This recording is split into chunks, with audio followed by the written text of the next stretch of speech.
ሰላም ጤና ይስጥልኝ። የማለዳ ግሎባል ቤተሰቦች አርቲስት ቴዎድሮስ ካሳሁን ቴዲ አፍሮን በተመለከተ የጠቅላይ ሚኒስትሩ የማህበራዊ ጉዳይ አማካሪ በዲያቆን ዳንኤል ክብረት መሪነት የተካሄደውን ግምገማ ተከትሎ ለመከላከያ ሰራዊት ከፍተኛ አዛዦች የቀረበውን ውሳኔ ሀሳብ ምን አይነት ውይይት እንደተካሄደበትና አቅጣጫዎች እንደተቀመጡ ከቦታው ያገኘነውን መረጃ ይዘን ቀርበናል። አብራችሁን ቆዩ።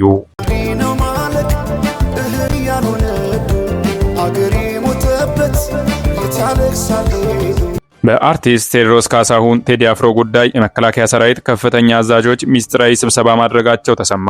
አዛዦቹ ስብሰባውን የተቀመጡት በዋነኝነት በባለፈው ሳምንት በጠቅላይ ሚኒስትሩ የማህበራዊ ጉዳይ አማካሪ ዲያቆን ዳንኤል ክብረት ምርጫ ዋዜማና ወቅታዊነት በሚል ርዕስ ስር የአርቲስቱ ሙዚቃ የፈጠረውን ተጽዕኖ የሚገታ አይደለም፣ በቀጣይ ከፍተኛ ተቃውሞዎች ሊነሱ ይችላሉ የሚል ግምገማ በመደረጉ ነው።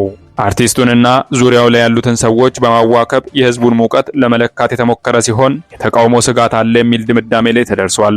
በዚህም የጸጥታ ስጋቱን በከተማዋ ፖሊስና ፌዴራል ፖሊስ መቆጣጠር ይቻላል የሚለው ሀሳብ ስላልታመነበት ሊፈጠር ይችላል ለተባለው ተቃውሞ የሪፐብሊካን ጋርድና በሌተናል ጀነራል ዘውዱ በላይ የሚመራው ማዕከላዊ እዝ እንዲሁም በሌተናል ጀነራል ሹማ አብደታ የሚመራው የኮማንዶና አየር ወለድ እዝ ምላሽ እንዲሰጡ ሀሳብ ቀርቧል። በአርቲስቱ ጉዳይ ስብሰባ የተቀመጡት ከፍተኛ አዛዦቹ ሁለት ዋና ዋና ጉዳዮችን አንስተዋል።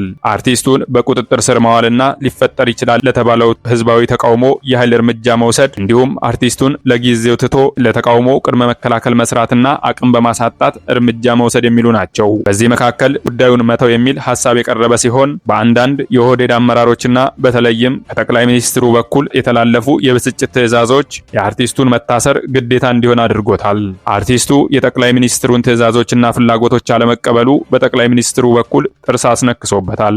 የሰራዊቱ አዛዦች የመጨረሻ ውሳኔ ብለው 6 ነጥቦችን አቅርበዋል። የመጀመሪያው የአርቲስቱ ቤት መሄድና ፖለቲከኛው ጀዋር መሐመድ ላይ እንደተፈጸመው አይነት ከበባ ፈጽሞ አርቲስቱ ለደጋፊዎቹ መልእክት እንዲያስተላልፍ ማድረግ፣ ይህም እርሱን በቁጥጥር ስር አውሎ የሽብር ክሶችን ለመክሰስና ደጋፊዎቹም ላይ እርምጃ ለመውሰድ ያመቻል የሚል ነው። ሁለተኛው የአርቲስቱ የስራ ቦታ ወይም ስቱዲዮ በድንገት በማምራት በቦታው ላይ ሊገኙ የሚችሉ ቁሳቁሶችን ከወንጀል ጋር ተያያዥ ማድረግ፣ ማለትም ህገወጥ ዶላር ክምችት፣ አደንዛዥ ዕፅ ተገኘ የሚል ፕሮፓጋንዳ መስራትና በቁጥጥር ስር አውሎ ተመሳሳይ ክስ መክሰስ። ሶስተኛው ሙሉ ገቢውን መደበቅና በተለያዩ ሚስጥራዊ አካውንቶች ገንዘብ አስቀምጦ ግብር እንዲቀንስ ማድረግ እንዲሁም ግብር እንዲቀንስ ዶክመንት ተጠቅሟል የሚል ነው። አራተኛው ፍቃድ የሌለው እንዲሁም በግለሰብ እጅ ሊያዙ የማይገቡ ህገወጥ የጦር መሳሪያ በመኖሪያ ስፍራና በስራው ቦታው በማከማቸት የሚል ክስ መክሰስ። አምስተኛው ለጸጥታ አካላት ባለመታዘዝና ባለመተባበር እንዲሁም ስድስተኛውና የመጨረሻው የሀገር መከላከያ ሰራዊት እንደ ዜጋ ያቀረበለትን ትብብር ውድቅ በማድረግ የሚሉ ክሶች ተዘጋጅተዋል። እነዚህም ውስጥ ቤቱ መሄድና ከበባ ማድረግ አርቲስቱ ለደጋፊዎቹ የድረሱልኝ ጥያቄ ካቀረበ አርቲስቱን በቁጥጥር ስር ማዋል የሚለው ውሳኔ ተፈጻሚ ተደርጎ የነበረ ቢሆንም አርቲስቱ የጸጥታ አካላት ወደ ቤቱ ባመሩበት ወቅት የአርቲስቱ የተሰላ እርምጃ እቅዱ እንዳይሳካ አድርጎታል። ሁለተኛውም የአርቲስቱ የሥራ ቦታ ወይም ስቱዲዮ መሄድና ህገወጥ ቁሳቁስ ተገኘ የሚለውንም ለመፈጸም ወደ አርቲስቱ ስቱዲዮ የጸጥታ አካላት ባመሩበት ወቅት ቀድሞ መረጃ ስለወጣ ይህም ሳይሳካ ቀርቷል። አሁን የቀሩት ከግብርና ዶክመንት መደበቅ ጋር የተያያዙ ሲሆኑ ነገር ግን የሀገር መከላከያ ሰራዊት ጥያቄን ውድቅ ማድረግ የሚል ክስ ለመክሰስ በሰሜኑ ጦርነት ወቅት አርቲስቱ ሰራዊቱን በግንባር ተገኝቶ እንዲያበረታታ በተደጋጋሚ ጥያቄ ያቀረቡለት አርቲስቶች ምስክር ሆነው እንዲቆሙ የማግባባት ስራ እየተሰራ ነው።